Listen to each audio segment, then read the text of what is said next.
yo mai nơi thung tha lê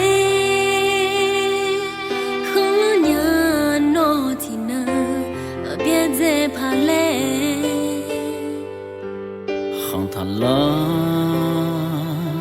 nó ông te gà xe mà gọi ôi mà gà mà nó nè hữu gì nghe cười nó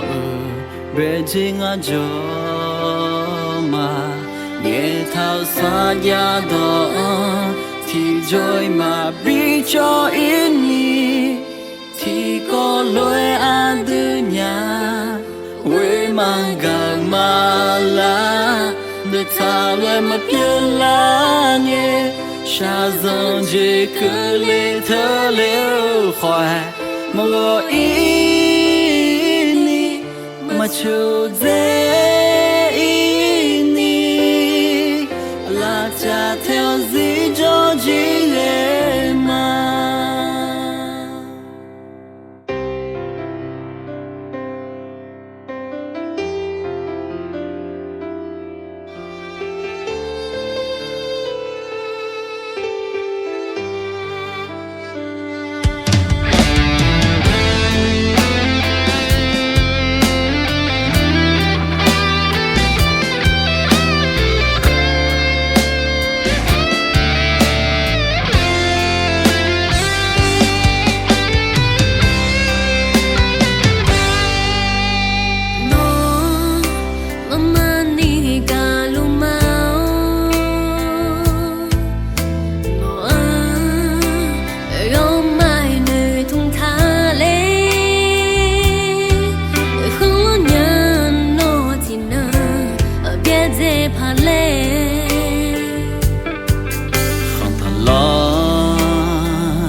gà xe mà